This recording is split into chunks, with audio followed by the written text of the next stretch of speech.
Today I'll show you how to make these delicious French baguettes. These 4-ingredient baguettes are so delicious and so simple to throw together, so let's just jump into the recipe. I'm going to use my KitchenAid mixer to mix these up, but you can also do this by hand or even use your bread machine dough cycle if you'd rather do that. But if you're going to use a stand mixer, make sure you use the dough hook. That is the attachment that you want. Now I'm going to start with 1 3/4 cups of lukewarm water. You want this to be about 100 to 110 degrees. Think warm bath water that you'd put your baby in. Not too hot. You don't want it to be too hot for the yeast. So 1 3/4 cups of warm, lukewarm water. Now I am going to make this in cups and spoons today, but I'll also leave the recipe that you can print out that I'll also include it in grams if you'd rather bake it that way. And our next ingredient is yeast. I'm going to use this Red Star Active Dry Yeast, but you can also use instant yeast, rapid rise, whatever you want to use. They all work about the same these days. So I'm going to use 3 teaspoons of this yeast. I'm going to just put it right on in here with my water. Now there's no need to proof this or anything like that, even though it's active dry. So just throw it on in there and keep going with your recipe. Next, I'm going to use 3 teaspoons of salt. I really like this Ancient Fine Sea Salt. It's Redmond's Real Salt, but you can use any salt that you want. It's not really going to make a difference. So I'm going to pour this not over my bowl, and I'm going to use 3 teaspoons. And I'm glad I didn't pour this over my bowl because I just totally over poured it. So 3 teaspoons right into your mixing bowl. And our next ingredient is sugar. Now, if you don't want to add the sugar, if you're trying to make really authentic baguettes, then just don't include the sugar. But if you want these baguettes to taste even better, then add the sugar. All we need is 3 teaspoons of sugar. So you see, this is really easy. 3 teaspoons of yeast, 3 teaspoons of sugar, 3 teaspoons of salt. Super simple. And our last ingredient is flour. So for these baguettes, I always use all-purpose flour. You can also use bread flour if you'd rather do that. That'll be a little bit chewier, a little bit different texture than using all-purpose, but it's great with all-purpose flour. So I'm going to use 4 1/4 cups of all-purpose flour. 4 1/4 cups of all-purpose flour or bread flour if you'd rather do that. So now that we have all of our ingredients in the mixing bowl, I'm going to go ahead and turn this KitchenAid on. I'm going to let this knead on speed 1 just for about a minute. Just let all of those ingredients get incorporated together, and then I'm going to check on my ball of dough. After that, I'm going to turn it up to speed 2. And if you have a different kind of stand mixer, that's going to be about medium-low. And I'm going to let this knead together for about 6 to 8 minutes. Now it's really important to check on your ball of dough once everything's incorporated together and make sure it's not too wet, not too dry. You can always add a little bit more flour if you need to. You can always add a little bit more water if you need to. My dough has been mixing for about 2 minutes and my ball of dough has come together really nicely. Now if yours is sticking to the sides and to the bottom, add about another 1/8 cup of flour until it starts coming together better like this. Now that mine is looking good, I'm going to go ahead and turn it up to speed 2 and let this knead for about 6 more minutes. I let my dough from my baguettes knead for about 8 minutes, and it's looking great. This is what you want your dough to look like. It's tacky, but not sticky. It looks fantastic. It's going to be really easy to work with and to shape when that time comes. Now I'm just going to cover this dough with a warm, wet tea towel, and I'm gonna let it rise on my countertop for about 30 minutes. It could take anywhere from 20 minutes to 45 minutes, just depends on the temperature of your home, but it doesn't take too long. You want it to expand in size, not necessarily double, but definitely expand. Now, while this is rising, you're gonna wanna think about what you want to bake your baguettes on. Now, for years and years, I just used a cookie sheet. This works great. You can shape your baguettes, bake them on a cookie sheet.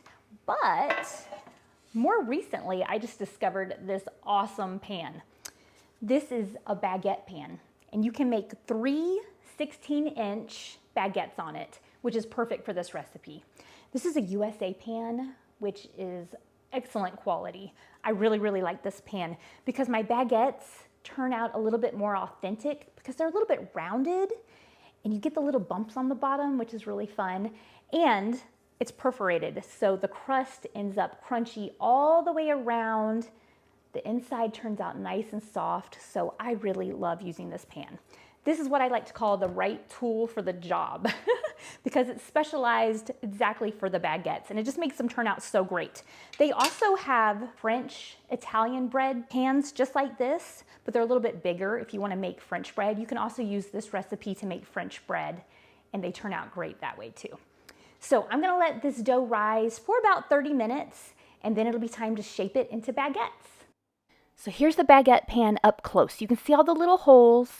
It's a really nice quality, and it's non-stick. You don't have to grease or oil up this pan at all, and the baguettes don't stick. Here's my dough. It rose about 45 minutes in my warm kitchen, so it rose really well. Now it's time just to punch down the dough and to turn it out of the bowl. Once you have it out of your bowl, go ahead and just press it out. And now it's time to divide it into 3 equal pieces. You can use a scale if you'd like, or just eyeball it. That's what I normally do. Now it's time to shape the dough. Sometimes it's helpful to put a little bit of flour on your work surface if your dough is a little bit sticky. Now I like to just press out my dough and get it to be about the length that I want it. I want mine to be about 15 inches long since my pan is 16 inches. I feel like that's a really good classic baguette size, but make sure you don't make it too long based on the baking pan that you're using. Now I like to just roll it up, press the seams together, try to make it about the same width all the way across so that it doesn't bake unevenly, and then just place that dough onto your baguette pan or your baking sheet, and do that for all 3 pieces of your dough. Now cover these with some plastic wrap, and it's time to let these rise. We're going to let them rise on the countertop for about 30 minutes. Now these have risen. You can see that they've expanded a bit, and now we're going to go ahead and score our dough.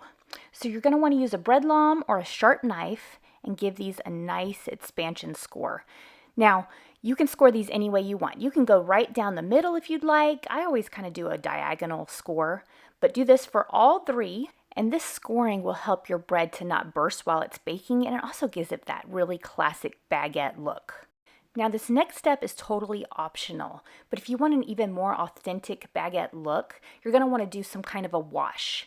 Normally I'll do an egg wash, and that'll give you that really high gloss shine to your baguettes. But right now, eggs are a little bit pricey and hard to come by, so I'm going to do an egg wash alternative. This is a milk wash. And this will give you a really pretty, kind of a matte finish to your bread, but it gives it a really pretty golden color that I really like. So I'm just going to go ahead and brush this milk all over these baguettes.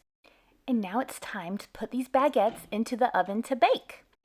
I'm going to let these bake at 475 degrees for 14 to 16 minutes. You just want to watch them and let them get as golden brown as you want them, and then they're ready to get out of the oven. Look how good these baguettes look. Don't those look picture perfect?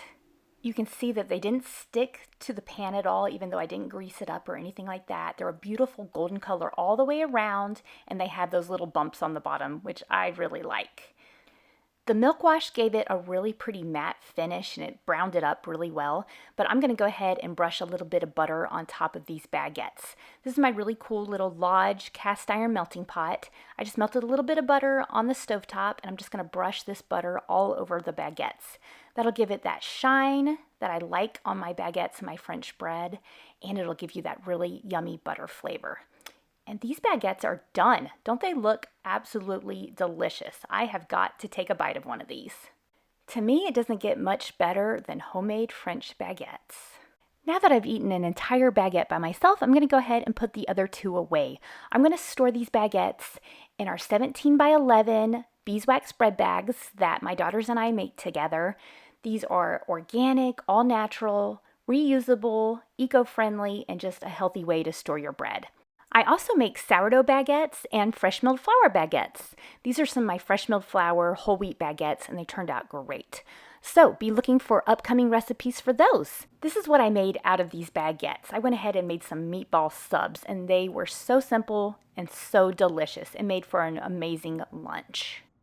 I will leave the printable recipe for these 4-ingredient French baguettes down in the description, and a link for our beeswax bread bags. Thank you so much for being here with me on Robin on the Farm. I will see you next time.